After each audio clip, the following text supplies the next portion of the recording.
BJP in full swing ahead of crucial 2024 elections. Modi chaired marathon BJP meeting that began at 11 p.m. late last night, ended at around 4 is what we know.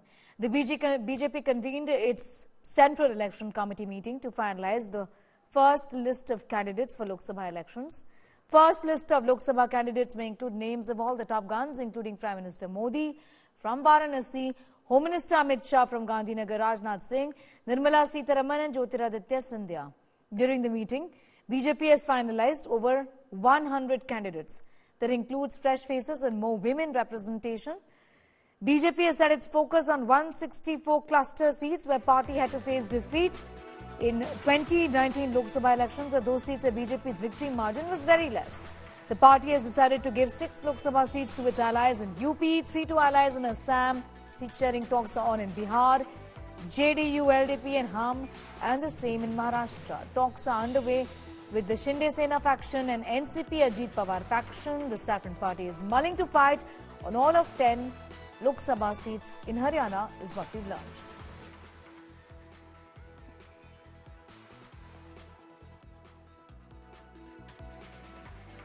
Getting in all the details as far as the CEC meeting of the Bharatiya Janata Party is concerned. This is in fact a meeting that was chaired by Prime Minister Narendra Modi last night that began at 11, ended about 4 in the morning. The BJP convened its Central Election Committee meeting to finalize the first list of candidates for Lok Sabha elections. The first list of Lok Sabha candidates may include names of all the top guns, including Prime Minister Modi from Banaras, Home Minister Amit Shah from Gandhinagar, Rajnath Singh, Nirmala Sitharaman and Jyotiraditya Sindhia. Now, during this meeting, BJP did manage to finalize the list of over 100 candidates is what we know. That includes fresh faces and more women representation. BJP has said its focus on 164 cluster seats where party had to face defeat in the year 2019 Lok Sabha elections. Or also those seats where the victory margin of the party was very less.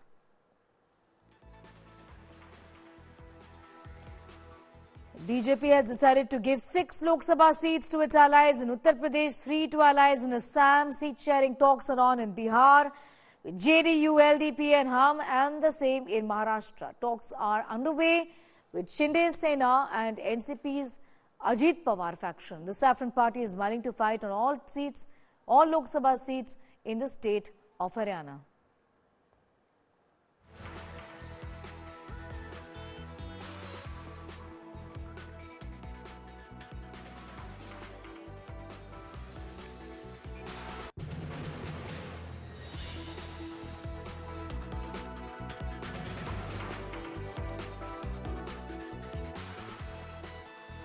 Paul Misaha is getting us more details on that big story, joining us live right now. Paul, me a sense of what really is expected today as far as the announcement is concerned, as early as today or tomorrow. Give us a sense of a broad overview of what all was discussed yesterday. Well, Sneha, this meeting started officially at about 11 p.m. last evening and ended at about 3:30 a.m.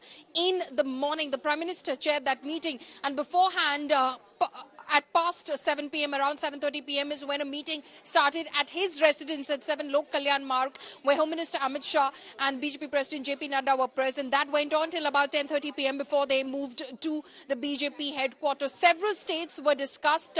It's going to be a mixed bag of constituencies for candidates that will be, in fact, announced in that first list. So UP, MP, Rajasthan, Haryana, as well as Assam, Telangana, Kerala. These are some of the states that were discussed at that meeting yesterday. Why this mixed bag and why not just, going state-wise? Because they're focusing on weak seats.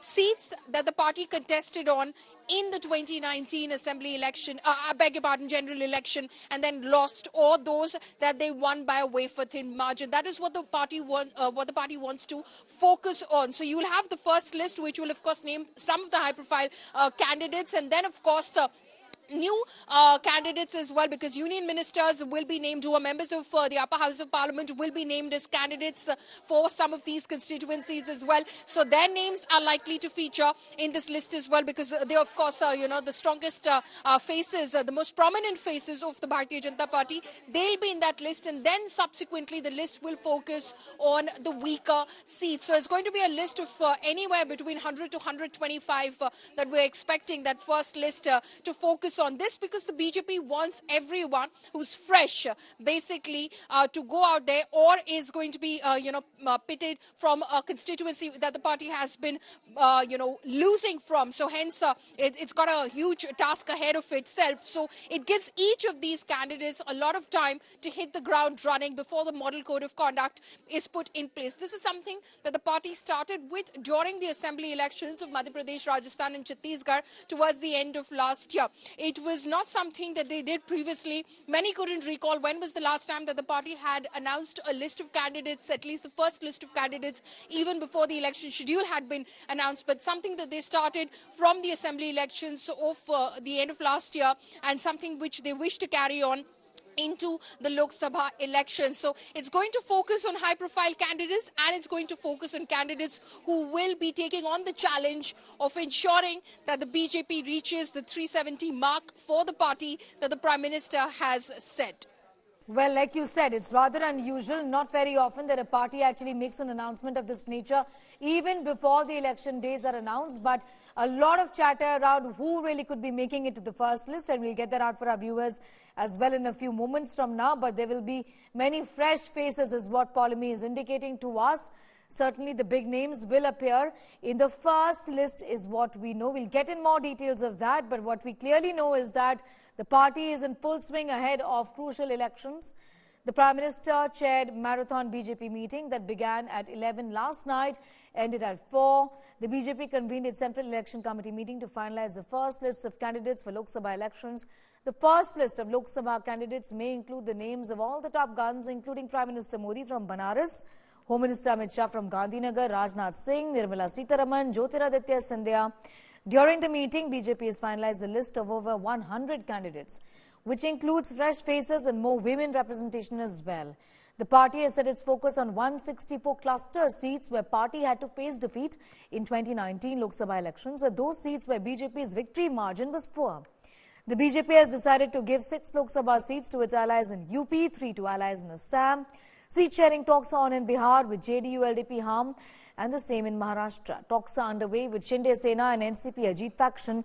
Saffron Party is mulling to fight on all 10 Lok Sabha seats from the state of Haryana. All right, Polemy Saha is getting us more details on that story. Polemy, in fact, the list of contenders, at least the probable list of contenders is what you have with us. Take us through the details there. That's right. Remember, this is not the final list. The list will be announced by the Bharatiya Janata Party. We expect that to happen either today or tomorrow at the earliest. But this is what it's going to look like. It's definitely going to start with the first name. Top of that list will be Narendra Modi, the Prime Minister, who will be contesting from Varanasi. Then, of course, there is Rajnath Singh, who will be again contesting from Lucknow. The Home Minister, Mr. Amit Shah, will be contesting from Gandhinagar. You'll see that these will be the top 3 names in that list. There will be many other contenders in the fray as well. Like I said, many union ministers as well who will be in that first list, who will be named in that first list, possibly contesting their first Lok Sabha election as well. So a huge uphill task ahead of them. So this is what that list is going to look like. We're expecting that that list will include the name of the Finance Minister, Nirmala Sitharaman. Remains to be seen whether she contests from Karnataka, from South Bangalore, or she contests from a seat in Tamil Nadu. Remember, the AIDMK has thrown a challenge, a former ally has thrown a challenge to the BJP to field her from her native state of Tamil Nadu. Jyotiraditya Sindhia, a member of the Rajya Sabha, has contested Lok Sabha in the past. He could be fielded from either the Gwalior, Shivpuri or Guna seat. These 2 seats are the choices that they have to make a decision on. Highly likely it will be Gwalior that he contests from. Then, of course, K. Annamalai. Again, this gives you a sense of how the BJP wants to make inroads into Tamil Nadu. Remember, the Prime Minister has been campaigning heavily in in the state of Tamil Nadu. He's the biggest face as far as the BJP is concerned in Tamil Nadu. He's built the party up. The vote share of the party is expected to go up in Tamil Nadu, and he could be fielded from the state of Tamil Nadu itself. So the BJP wants to break through that bastion of Tamil Nadu where it has, found some trouble breaking through. Let's give you a sense now, Sneha, of the game plan as far as the BJP is concerned. So a list of over 100 candidates has been finalized. Like I said, it could be anywhere between 100 to 120 that first list could, in fact, focus on. This is what we're learning from our sources. This happened at that late night meeting that took place at the BJP headquarters in Delhi. It will be focusing on fresh faces, including women faces, because remember, the Prime Minister has been campaigning. He's been appealing to the women voters. They voted in the past overwhelmingly in support of the Bharatiya Janata Party because of their star mascot, the Prime Minister, and he wants to focus on that again. These are some of the union ministers who are members of the Rajya Sabha who will be fielded in the Lok Sabha elections. Nirmala, Sitharaman, like I said, Finance Minister, also current Civil Aviation and Steel Minister, Jyotiraditya, Sindhia, who are expected to contest. Like I said, Sindhia has contested the Lok Sabha in the past. TN BJP Chief, Tamil Nadu BJP Chief K. Annamalai is also likely to be fielded as well. Again, part of the BJP's game plan to break through the Tamil Nadu, roadblock that they've been facing for a while. He's become quite a popular face in the state, and the BJP wants to cash in on that. It is going to change as far as Delhi is concerned. At least 3 sitting MPs. So Delhi MPs, remember, all 7 seats belong to the Bharatiya Janata Party, are facing some trouble. Some of these names we've heard from our sources, but again, we are waiting for a confirmation on that from that list, which will be revealed and released by the Bharatiya Janata Party. But at least 2 to 3 seats. Manoj Tiwari, we believe, is confirmed at the moment. He will be fielded again. Focus on 164 cluster seats. Remember that there's a whole bunch of seats, which includes weak seats, which basically means seats they've lost in the past, and seats where they've performed poorly, in the sense they won by a very slim margin. So they want to ensure that that margin and that gap grows as far as their closest opponent is concerned. Focus on seats where the BJP's victory margin was less. Again, like I said, they don't want to just scrape through. They want a formidable margin to be registered in each of the constituencies that they win. So seats that they've lost in the past and seats that they did not have a very good margin in. These are some of the states that were discussed. Bengal, we believe, is discussed. Uttar Pradesh was discussed. Haryana, Tamil Nadu, Kerala was discussed. Telangana was discussed. Assam, Haryana, Madhya Pradesh, Rajasthan. These are some of the states that were discussed in that meeting. Chhattisgarh as well. From Kerala, we believe another union minister, V. Muralidharan, who is a member of the Rajya Sabha, could be fielded as a candidate from Thiruvananthapuram. So it remains to be seen whether it will be another Dr. Shashi Tharoor versus V. Muralidharan contest in Thiruvananthapuram.